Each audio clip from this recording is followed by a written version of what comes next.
इस वीडियो में हम बिज़नेस स्टार्ट करने से पहले कौन सी चीज़ें ऐसी है जिसको हमें अच्छे से फॉलो करना चाहिए या उन चीज़ों को बारे में जानना चाहिए जो आने वाले बिज़नेस को हमें कुछ जो भी समस्या आने वाली है उसमें हमें अच्छे से उसको सामना कर सके। तो दृष्टि यानी कि विजन ये हमारे व्यापार का बहुत ही बड़ा लक्ष्य है जो ये हमारा भविष्य तय करता है कि हमारा बिजनेस कैसे और कहाँ तक जाएगा। अब बिजनेस का उद्देश्य यानी कि मिशन, अब ये बिजनेस का उद्देश्य क्या है, 1 साल का है, 2 साल का है, 3 साल का है, या फिर कौन सी सेवा का है, या कोई सर्विस है, कोई प्रोडक्ट है, इसमें कौन सी चीज़ें हैं जो हम किस उद्देश्य के लिए और उससे क्या हमें प्राप्त होगा और सर्विस जो ले रहे हैं उनको क्या हासिल होगा, ये बहुत ही महत्वपूर्ण है। अब आता है मूल्य, जो चीज़ हम लोगों को दे रहे हैं या जो भी लोगों की हम समस्या का हल कर रहे हैं उनकी वैल्यू को, नीड्स को समझना बहुत ही महत्वपूर्ण होता है। अगर हम किसी चीज़ का मूल्य लेके उस चीज़ को दे रहे हैं तो उस मूल्य का अच्छा रिजल्ट भी होना चाहिए। मांग और आपूर्ति यानी कि डिमांड एंड सप्लाई। अब क्या होता है, सप्लाई एंड डिमांड ये बहुत ही महत्वपूर्ण है। मांग ज़्यादा हो तो सामान कम, कीमत बढ़ेगी, मांग कम, सामान ज़्यादा, कीमत घटेगी। क्योंकि इस प्रोडक्ट या फिर सर्विस अगर किसी चीज़ की लिमिटेड हो जाए तो उसकी मांग बढ़ जाती है और उसकी प्राइस भी हम उसके हिसाब से रख सकते हैं। अगर मांग ही नहीं है तो फिर उस प्राइस से हम कोई भी कम ज़्यादा नहीं कर सकते, उल्टा हमारा बिजनेस घाटे में ही जाने की संभावना होती है। अब ग्राहक सिद्धांत, ग्राहक जो है इनको समझना मुश्किल होता है। कौन सा ग्राहक किस माइंडसेट का होगा ये समझना मुश्किल है, लेकिन कुछ अकल हमें भी करना पड़ता है। ग्राहक हमारे व्यापार की नींव है, ग्राहक नहीं तो बिक्री नहीं, इसलिए ग्राहक से अच्छा रिलेशन बनाना रखना और ग्राहक को समझना बहुत ही महत्वपूर्ण। लाभ, अब ये क्या होता है लाभ, सबसे फेवरेट बिजनेस का पार्ट है ये प्रॉफिट। अगर बिजनेस में प्रॉफिट नहीं है तो फिर वो बिजनेस ही किस काम का। अब कैसे, आय यानी खर्च, पैसा कितना आया, जितना पैसा आया उसको बनाने में के लिए और सर्विस देखने के लिए कितना खर्चा। मान लो 100 रुपये का आय आया और खर्च उसे 120 लगाया, बिजनेस गया माइनस में। अगर 100 रुपये का आय आया और उसे कम बनाने के लिए 50 रुपये खर्च किया, 50% प्रॉफिट। ये बहुत ही महत्वपूर्ण है। व्यापार को लंबे समय तक चलाने के लिए प्रॉफिट बहुत ज़रूरी है, क्योंकि ज़्यादा से ज़्यादा प्रॉफिट मेकिंग बिजनेस कैसे बना इस पर फोकस होना बहुत ही महत्वपूर्ण। नकदी प्रवाह, अब नकदी प्रवाह ये बहुत अच्छी एक बिजनेस की रीढ़ है। अगर ये मजबूत बन गई तो बिजनेस मजबूत, अगर ये टूट गई तो बिजनेस फ्लॉप। सिर्फ लाभ काफ़ी नहीं है, हाथ में जो नगद पैसा है वो भी आना चाहिए। मान लो ऐसे हो गया कि हमें 100 रुपये आने वाले हैं और वो इसकी गारंटी नहीं कि कब आएंगे, प्रॉफिट होने के भी फायदा नहीं, इसलिए cash flow is very important. लाभ नियंत्रण, कॉस्ट कंट्रोल, अगर हम किसी बिजनेस को कर रहे हैं उसमें देखना चाहिए कि कौन से ऐसी चीज़ें अनावश्यक खर्च है जिसे हम कब करके उस चीज़ को बना सकते हैं। खर्च के प्रकार, अब स्थायी खर्च जैसे कि किराया, वेतन जो भी है और स्टाफ हो या फिर रेंट पे ऑफिस, इन सारी चीज़ों का खर्च। अपरिवर्तनीय खर्च यानी कि परिवर्तनीय खर्च यानी कच्चा माल, ट्रांसपोर्ट, मतलब जो भी हमारे बिजनेस में जो भी हम चेंजेस करना चाहते हैं इसके ऊपर भी हमें एक अच्छे से प्लानिंग होना आवश्यक है। जोखिम प्रबंधन यानी कि रिस्क मैनेजमेंट। अब रिस्क मैनेजमेंट ये भी बहुत इंटरेस्टिंग है। अगर हमारी कैपेसिटी है जितनी, अगर उसके हिसाब से हम किसी चीज़ को नहीं करेंगे तो उसके हमें अच्छे और बुरे दोनों परिणाम देखने को मिल सकते हैं। इसलिए जितना हम सह सके उसके हिसाब से ही हमें प्लानिंग करना चाहिए। हर व्यापार में नॉर्मली जोखिम होता ही है। बाज़ार का जोखिम भी देखना होगा, पैसे का जोखिम और जो कंपटीशन है उसको भी देखना पड़ेगा। इसके आधार से हम बिजनेस का मैनेजमेंट कर सकते हैं। जैसे कि बाज़ार किसका है, मान लो बाज़ार है, वहाँ पर ज़्यादा से ज़्यादा आम चलते हैं, मतलब आम की बिक्री होती है, और वहाँ पे हम फनस ला दिए तो नहीं होगा। पैसों के जो कि मान लो हमारी कैपेसिटी है 500 रुपये खर्च करने की और हमने 10,000 खर्च कर दिए, वो भी दिक्कत में लाएगा। और कॉम्पिटिटर, मान लो हमारा बिजनेस आम का है और आजू बाजू सब आम का ही बिजनेस है, कैसे बिजनेस चलेगा? दूसरा बिजनेस खड़ा करना पड़ेगा। ये बात महत्वपूर्ण है। अवसर लागत, अपॉर्चुनिटी कॉस्ट, एक विकल्प चुनने पर दूसरे का लाभ छोड़ना। अब इसमें क्या होता है, अवसर यानी कि लागत, इसमें अब क्या होता है, टाइम के हिसाब से भी हमें बिजनेस को एडजस्टमेंट करना चाहिए।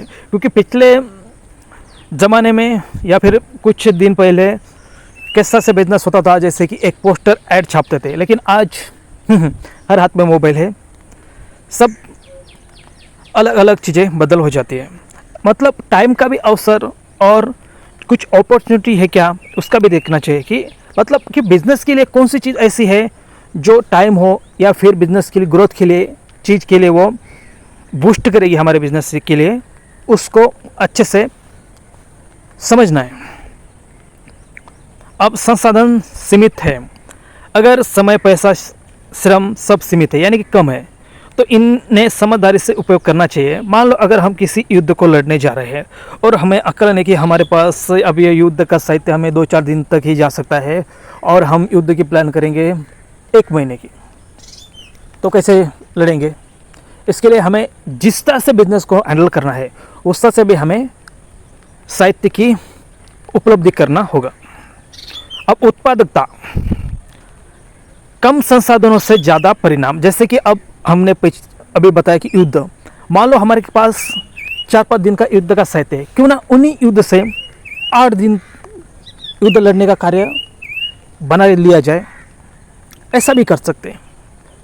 मतलब हमारी कैपेसिटी है 500 रुपये कमाने की, क्यों ना हम 1000 रुपये कमा लें, ऐसा भी कर सकते हैं। दोस्तों, मैं सिर्फ ये जो छोटी छोटी चीज़ें बता रहा हूँ, ये सिर्फ उदाहरण के लिए बता रहा हूँ। 500, 1000, 100, ये दक्षता और प्रभावशीलता। दक्षता, काम सही तरीके से करना, प्रभावशीलता, सही काम करना। अगर काम हम जो कर रहे हैं वो काम कैसे चल रहा है, अगर हमें इसका अंदाज़ा नहीं है तो उसका खामियाजा भी हमें भोगना पड़ेगा। उसके बाद आता है विशेषता। इसमें हमारे पास कौन से ऐसे गुण हैं जो हमें एक मजबूती प्रदान कर रहे हैं। एक काम में जो विशेष सत्ता बनते हैं, गुणवत्ता और गति बढ़ती है। मतलब जितना हमारा अच्छा गुण आएगा उतना हमारा बिजनेस में या इसमें और खुद में भी ग्रोथ होगा। मतलब ज़्यादा से ज़्यादा नॉलेज कैसे गेन करें अच्छे से। प्रतिस्पर्धात्मक लाभ। अब जो भी हमारे विरोधी होते हैं, आप दूसरों से अलग क्यों हैं? जैसे कि कम कीमत, बेहतर गुणवत्ता, तेज सेवा। जो हमारा विरोधी है, इसका बिजनेस मॉडल और हमारा बिजनेस मॉडल, इसमें टक्कर देने वाली बात को जोर देना बहुत ही महत्वपूर्ण होता है। अब आता है ब्रांडिंग। ब्रांड जो होता है लोगों के मन की पहचान होती है। अब जितने भी बड़े बड़े बिजनेस है, जैसे कि टाटा, नाम ही काफ़ी है, और भी कुछ ऐसे बिजनेस हैं जो सिर्फ नाम अगर सुन लिया जाए कि चीज़ इसकी है, आदमी उससे आंख बंद कर खरीद लेता है। अब मार्केटिंग, लोगों तक कैसे पहुंचे? अब के ज़माने में तो बहुत आसान है। पहले के ज़माने में बहुत मुश्किल थी, लेकिन लोगों को पहचानने के लिए सोशल मीडिया है, अब ऑफलाइन भी ज़ाहिरात है, फेस टू फेस भी कर सकते हैं, 1 to 1 भी कर सकते हैं। जो चीज़ हमें जैसा प्रॉफिट दिलाएगी उसका आकलन करना आवश्यक। बिक्री सेल्स, मार्केटिंग ग्राहक लाती है, सेल्स सौदा पूरा करती है। अब हमारे पास जो साधन है उस साधन की मार्केटिंग करने के बाद उसका कितना बिका, मतलब जो सामान बनाया उसमें से कितना खरीदा गया, लोगों ने, ये भी बहुत समझना आवश्यक है। बातचीत का कौशल, बिजनेस में एक कला बहुत ही आवश्यक होती है, उसे कम्युनिकेशन स्किल कहते हैं। अगर कम्युनिकेशन स्किल अच्छा है तो बिजनेस अच्छा होगा। इसमें नेगोशिएशन करना आना चाहिए, कस्टमर के साथ डील करना आना चाहिए, ऐसा समझौता जहां दोनों पक्ष को लाभ हो। ऐसा नेगोशिएशन नहीं कि विक्रेता को फायदा हो और ग्राहक को घाटा हो, और ग्राहक को फायदा हो और विक्रेता को घाटा हो। ग्राहक मनोविज्ञान, लोग पहले भावना से खरीदते हैं, बाद में तर्क देते हैं। लोगों को समझना चाहिए कि लोगों को क्या चाहिए, क्या उनको अच्छा लग रहा है, क्या कमियां हैं, इसके बारे में भी गहराई से समझना चाहिए। नवाचार, नई सोच और नई तरीके व्यापार को आगे बढ़ाते हैं। जो हमारे पिछले तरीके हैं उसी तरीक़ों से हमें आगे बिजनेस नहीं चलाना चाहिए, उसमें चेंजेस करना बहुत ही आवश्यक होता है समय के साथ। अनुकूलन, बाजार बदले तो व्यापार भी बदलना चाहिए। जैसे कि अगर व्यापार चल रहा है, अभी आम का सीजन, आम का बिजनेस चलेगा। अगर बिजनेस किसी दूसरे फल का है, जैसे कि जामुन का हो, अंगूर का हो, मतलब जिस टाइम पीरियड के हिसाब से भी बिजनेस पे फोकस करना चाहिए। नियम और कानून, अब नियम और कानून के बगैर तो बिजनेस चल ही नहीं सकता और चला भी नहीं सकते। इसलिए टैक्स, बिजनेस का रजिस्ट्रेशन, लाइसेंस, जो भी गवर्नमेंट के रूल्स हैं, इसको समझना या जानना चाहिए।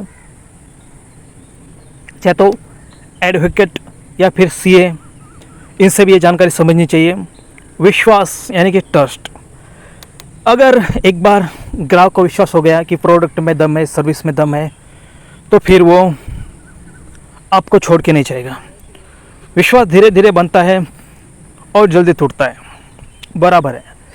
आपने किसी ग्राहक को अगर 1 साल तक अच्छा सर्विस दिया, अगर बाद में थोड़ा सा भी मिस्टेक हो जाएगा तो विश्वास 1 साल का 1 दिन में टूट सकता है।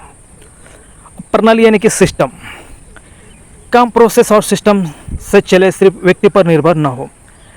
अब क्या होगा, मान लो अगर कोई भी एक व्यक्ति है, अगर उससे कुछ हो गया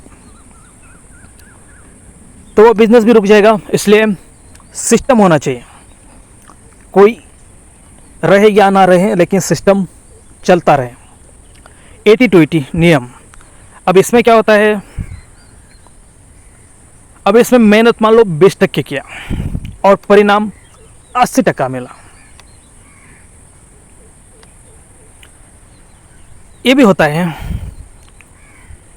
मतलब एक जो बोलते हैं ना क्रिकेट की भाषा में फ्री हिट, उस हिसाब से मान लो 1 ओवर में क्या होता है, 6 बॉल होते हैं, लेकिन अगर किस बॉलर ने गलती की और 9 बॉल मिल गया तो एक फ्री हिट मिलता है।